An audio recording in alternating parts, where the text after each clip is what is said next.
hemos construido con el departamento de lenguaje va en función de poder ayudarlos a poder trabajar el contenido a distancia que hemos ido entregando a lo largo de esta cuarentena. Espero les pueda servir como guía y también para reforzar aquellos contenidos que no han quedado suficientemente claros. En primera instancia, me gustaría establecer algunos conceptos básicos relacionados con la argumentación, y para ello los quiero invitar a ver el siguiente video. Guido, ¿Sí? ¿cerraste la cocina? Ya no hay nadie. ¿Por qué? Ha llegado un señor de Roma del ministerio y quiere comer. La cocina está cerrada. Qué pena. Te hubiera dado una buena propina. La cocina está abierta. Adelante. Por favor. Gracias. Doctor, ¿seguro que usted no comerá nada? No. Los enanos son 7. Son pequeños. Buenas noches. Sé que la cocina está cerrada. Tal vez una cosa fría, lo que encuentre. Mire, todo aquí es buenísimo, así que elija. Algo ligero. Bien, entonces tenemos carne, un buen bistec grueso, también cordero, riñones, hígado frito empanizado y además pescado. Pescado. Bien, tenemos también robalo gordo, o también bacalao relleno con salchicha cocido en Grand Marnier y además salmón sin grasa. El salmón, muy gentil. ¿Con guarnición, señor? Con guarnición. Oh, ciertamente. Precisamente como guarnición tenemos hongos fritos o puré de papa en salsa especial de mantequilla espesa. No tendrá una ensalada ligera, sino nada. Una ensalada ligera.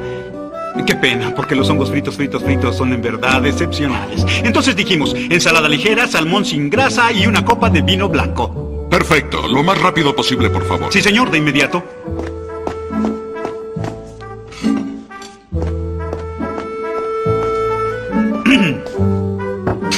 Buen provecho.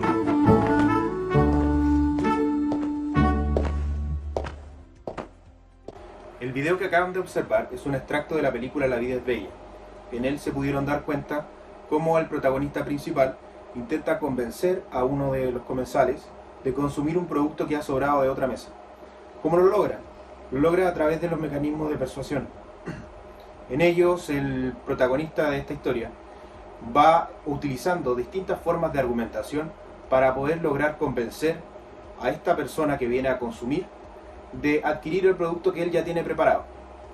Esto, básicamente, es lo que hemos estado viendo a lo largo de estas semanas, que corresponde al contenido de argumentación. Cuando hablamos de argumentar, hablamos de exponer un punto de vista. Ese punto de vista nosotros lo denominaremos tesis. Cuando yo tengo ya planteada mi tesis, y es, sin duda, si estoy a favor o en contra de algo, voy a establecer los argumentos para eso. Y, por ejemplo, voy a demostrar con certeza, pero de manera sencilla y a la vez ordenada, si mis argumentos están en relación directa con la tesis y por ende también con el tema que he escogido. Como característica principal de la argumentación, podemos establecer que existe o debe existir un objeto o un tema que cause controversia. Cuando ya he escogido eso, voy a encontrarme con lo siguiente, con que voy a tener un emisor que va a defender una determinada postura frente a ese objeto o frente a ese tema, y voy a tener otro interlocutor válido que va a hacer lo mismo, pero desde una postura completamente contraria. Por eso podríamos establecer como característica comunicativa que esto se da a través de una relación dialógica, o sea, de diálogo, que a pesar de que existe una confrontación entre el receptor y la otra parte, existe ese diálogo. ¿Para qué hacemos esto? Bueno, lo hacemos básicamente para promover una adhesión o intentar convencer o persuadir a un otro sobre un determinado tema. Todos los días, a cada hora, tomamos decisiones. Argumentar tiene mucha relación con eso. Desde que nos levantamos hasta acostarnos, tomamos decisiones constantemente. Desde que escogemos un camino u otro, una micro u otra, desde que decidimos o no prender una luz, hasta conversaciones mucho más complejas. La argumentación, como lo decía recién, es parte de nuestra vida cotidiana. La finalidad principal de ella es poder sustentar a través de una razón mi objetivo. Si mi objetivo va a ser convencer a la otra parte, entonces intentaré ocupar la mayor cantidad de recursos lógicos que pueda encontrar. Por el contrario, si lo que yo quiero es persuadir a la otra parte de mi punto de vista, tal vez baste con argumentos de un estilo más emocional o afectivos. Independientemente de cuáles escoja, voy a lograr de una u otra forma establecer qué es lo que quiero y cuáles son los argumentos para lograr eso que quiero. La argumentación está compuesta de distintas partes. Como ustedes pueden observar en la guía que les hemos entregado, podríamos definir que la argumentación tiene tres partes esenciales. La primera de ellas corresponde a la tesis. Cuando yo ya he delimitado el tema y he escogido de qué quiero hablar, paso a la primera parte de la argumentación, que correspondería a la tesis. ¿Qué debo hacer en ella? Enunciar, decir qué es lo que pretendo defender. Lo debo hacer de una manera simple y de una manera precisa. Y de esa forma voy a dejar muy claro qué es lo que estoy planteando. Posterior a ello vendrá todo un apartado de argumentación. En él podré expresar, por ejemplo, cuáles son las razones que defienden mi tesis. Puedo basarme, por ejemplo, en mi experiencia personal, qué es lo que pienso, qué es lo que siento, qué es lo que yo creo con respecto a lo que estoy planteando. También podría basarme en la opinión de la mayoría y utilizar tal vez un recurso llamado generalización, que es que en el fondo busco en los otros un patrón común de comportamiento y lo utilizo para validar lo que estoy diciendo. Por otra parte, también podría utilizar un mecanismo lógico, que sería, por ejemplo, encontrar cifras, datos, estadísticas o la opinión de algún especialista con respecto a un tema que me interese. Por ejemplo, hoy en este periodo tan complicado que vive el planeta completo, una persona que es ideal para hablar sobre temas relacionados con el coronavirus o COVID-19 sería, por ejemplo, alguien que se dedique a la epidemiología. Una persona con esas características podría entregarme, por ejemplo, una argumentación de manera lógica, tal vez maneje estadísticas, cifras o haya hecho alguna investigación científica la cual indique por qué, por ejemplo, existe este virus o como, por ejemplo, se debate mucho hoy en día si es un virus creado o no. Tal vez podría servirles como un tema polémico para la argumentación que tendrán que trabajar a lo largo de la guía. Para la parte de conclusión, ¿qué debo hacer ahí? Reafirmar la tesis que he planteado.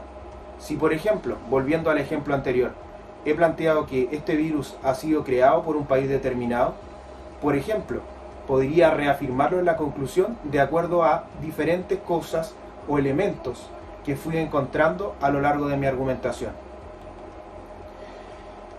Básicamente, lo que he establecido a lo largo de mi presentación es cómo debiese ser una argumentación. Ahora vamos a pasar a la parte práctica de nuestra guía, que corresponde a escribir un texto argumentativo. ¿Qué pasos yo debiese seguir? En primera instancia, delimitar el tema como ya lo he mencionado, o sea, acotarlo a qué es lo que quiero hablar. Luego, plantear una tesis. ¿Estoy a favor o estoy en contra del tema que he encontrado? Posterior a ello, consultar diferentes fuentes. Por ejemplo, yo recomiendo tratar de seleccionar 3 o 4 fuentes distintas de información. Buscar en internet, por ejemplo, 3 o 4 noticias diferentes, por ejemplo, de un mismo tema, para poder hablar con propiedad de él. Posterior a ello, escribir un esquema de argumentos. Tomar la información que aparece, por ejemplo, en el diario número 1, en el portal número 2, en el portal número 3 y con ellos establecer un esquema de argumentos que plantea cada uno. Y ahí recién comenzar a redactar mi primer borrador, para en última instancia revisar y corregir lo que ya he escrito. Yo presento acá, a modo de ejemplo, la siguiente actividad que está en su guía. En ella se plantea que usted debe elegir un tema que sea polémico, pero a la vez actual, y a partir de él redactar un texto argumentativo. ¿Qué debe hacer? Basarse en información adicional que, como yo he recomendado, busquen diferentes fuentes de información a lo largo de la vasta internet, para posterior llevar y plasmar en la siguiente hoja de borrador. En ella usted podrá encontrar lo siguiente y qué es lo que deberá completar. En primera instancia, establecer el tema del cual va a hablar.